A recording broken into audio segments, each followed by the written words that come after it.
¿Qué lugar te parece que ocupa hoy dentro de la historia de la música argentina? Y yo creo que es un poco el maestro de todos, ¿no? Todo el mundo aprendió algo de él, sin proponérselo, siendo tal como era, con su sinceridad, su forma de hacer las cosas, de decir las cosas. Hubo una especie de acostumbramiento para incorporarse uno a su vida y poder hacerlo feliz mientras conversaba con él o le escuchaba la música. Fue un adelantado sin ninguna duda y muchísima gente ha aprendido, algunos han podido, otros no tanto, las bases de lo que él hacía con la música del jazz. Fue una fortuna haberlo tenido entre nosotros y haber tenido el tiempo de haber hecho todo lo que hizo, aunque hubiera sido mucho más lindo tenerlo mucho más tiempo. Algunos piensan que el jazz argentino es un anacronismo, digamos, que el jazz es norteamericano y que los músicos argentinos, digo, hay algunos tangueros incluso que lo sostienen, que para tocar jazz hay que ir a Estados Unidos, como que no tiene ningún sentido seguir viviendo acá si elegís el jazz. Claro. ¿Cómo lo ves vos?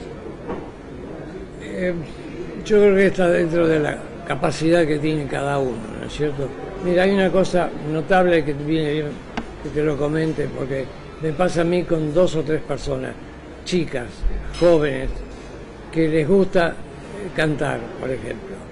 No te digo que sean cantantes del jazz el día de mañana, pero les gusta mucho porque es muy agradable cuando una cantante, una chica, una femenina, cante muy bien música de jazz. Pero lo que he visto ahora, y conozco por lo menos 3 casos, que son muchos, que van directamente a Berkeley a aprender, están un año y vuelven con conocimientos y se destacan enseguida.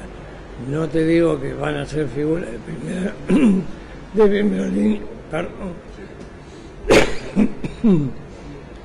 Música de primera línea, porque no es fácil, ni en este medio ni en ningún otro, pero es evidente que ahora tienen la facilidad no de ir a radicarse a Estados Unidos o ir a vivir 3 meses, ir directamente a la escuela, que es la forma de aprender cualquier tema, y mucho más este musical, en el que hay que tener tanta inteligencia, tanto buen gusto y tanta prudencia.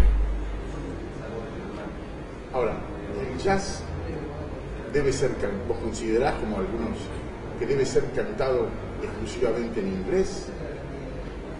El jazz argentino, como hay tantas cantantes actualmente, ¿no? También las hubo Sí, claro. Y sí, claro. Le Martin, qué sé yo, las cantantes que han transitado pero digamos, ¿puede una cantante argentina cantar en castellano en jazz? Es muy difícil, ¿eh? A mí me parece muy difícil. Yo creo que tiene que tener un buen gusto, una inteligencia, una adaptación que no es común. Llegar a tenerla es un privilegio y podrían aprovecharlo y hacerlo, pero es muy difícil.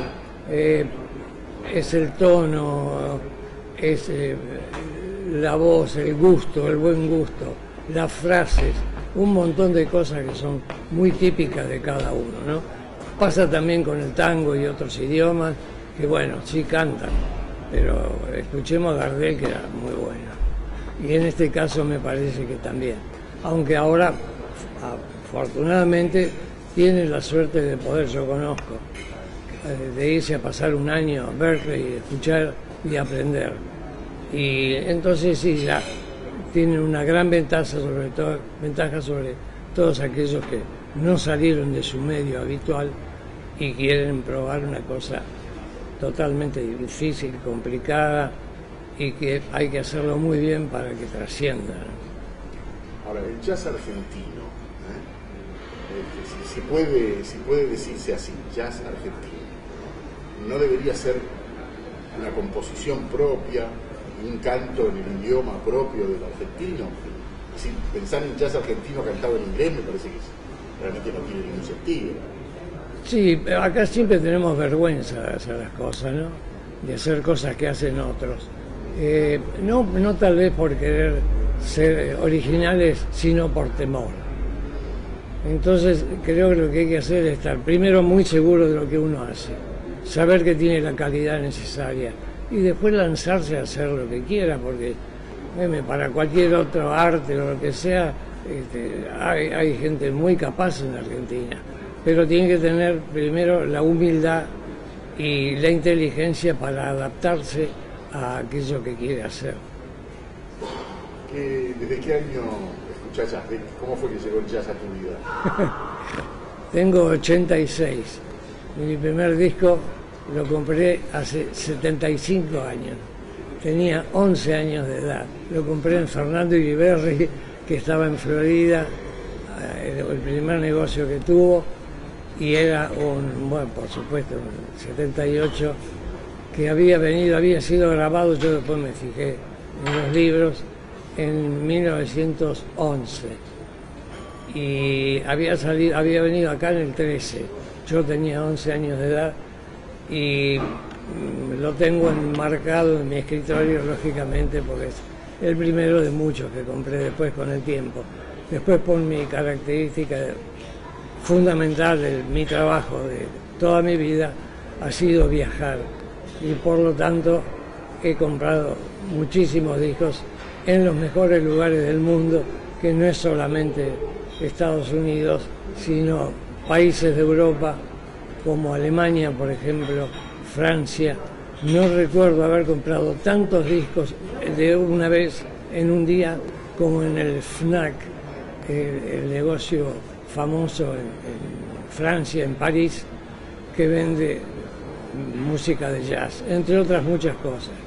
Pero ves FNAC en todas partes. Hay uno detrás del Arco de Triunfo, que además estaba al lado del hotel donde yo estaba, y me gustaba por esa época, unos años atrás, Lester Young. Lo estaba empezando a conocer y compraba lo que podía dentro de lo que conseguía aquí. Cuando vi la cantidad de discos de Lester Young que había ahí, no me animaba a volver. Así que los muchachos de Aerolíneas Argentinas me conocían justamente por lo asiduo de mis viajes y se reían de todo lo que llevaba. Por la idiosincrasia de mi trabajo yo tenía que viajar mucho y viajé mucho, especialmente por Europa, por toda América, y cuando descubrí en París FNAC, una casa de ramos generales y mucho disco, justo encontré una sucursal a una cuadra del Arco de Triunfo. Yo estaba en un hotel que estaba ahí nomás. Y una tarde fui a comprar discos directamente y a pensar cómo los llevo, era lo primero que te preocupaba.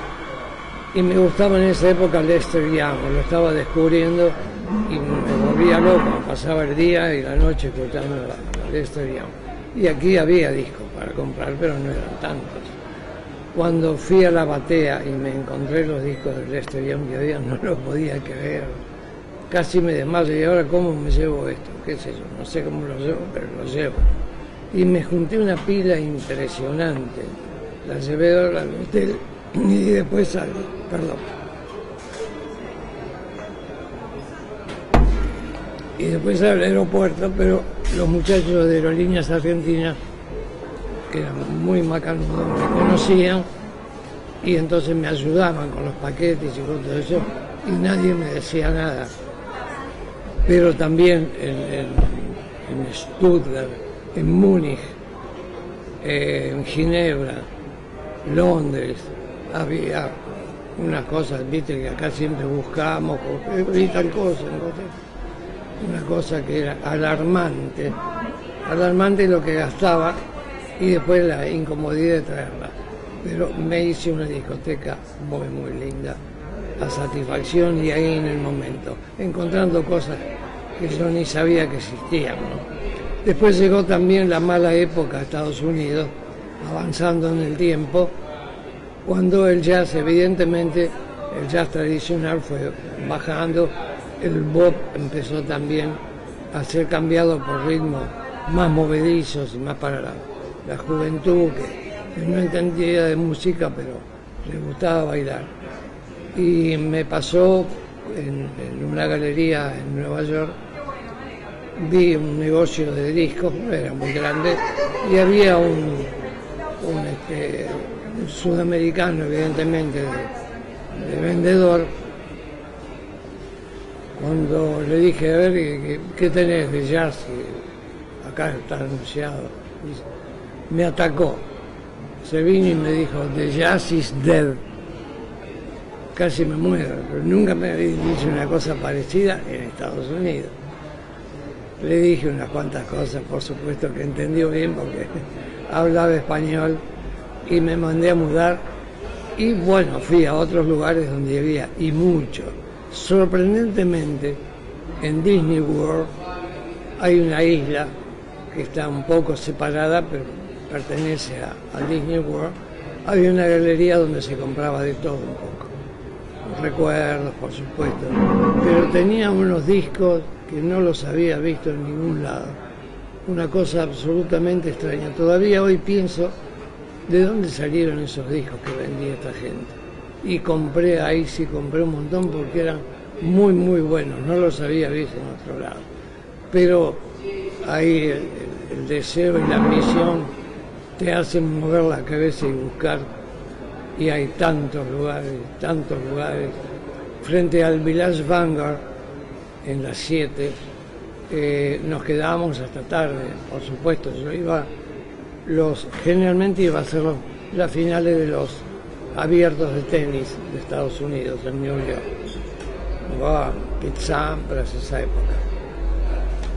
Y nos íbamos los lunes al Village Vanguard a escuchar jazz.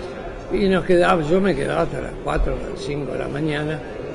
Y curiosamente, cruzando la calle, un hombre, que no era negro, había puesto un lugar con bateas, nada más que con discos, muy rudimentaria, pero había cientos de discos. Y había 30 o 40 personas. 6 de la mañana y estábamos en New York, era como para pensarlo de todas maneras. Pero ahí encontré discos impresionantes, que era un lugar absolutamente apartado del tiempo. Claro que tenía la proximidad ahí del Vanguard, que era tan lindo, que escuchábamos tan buena música. Enrique, ¿cómo le va? ¿Qué presentación necesita Enrique Villegas? Ninguna. ¿Cómo te va? ¿Bien? Muy bien, muy bien. ¿Contento? Sí. Estamos recordando a Ellington. Ah, el maestro. Al maestro, al gran maestro, a 10 años de su desaparición. Ha sido una pérdida notable, ¿no es cierto? Sí. Pero lo podemos recordar con alegría, con buena música. Sí. Como él, yo sé que estaría muy contento que lo hiciéramos. Sí. ¿Por qué no nos hace alguno de los temas de Ellington, Bueno, Enrique? voy a tocar un medley. Bueno, Primero va Sophisticated Lady. perfecto. Lo vamos escuchando ya y lo dejo. ¿Te acordás cuántas veces presentaste a alguien como Enrique Villegas en televisión? Mira, no sé cuántas, pero fueron varias, porque sabían, dentro del lugar donde estás trabajando se dan cuenta cuáles son tus gustos, y cuando había algo de jazz que había que presentar algo así, me llamaban a mí, sabía que yo los conocía.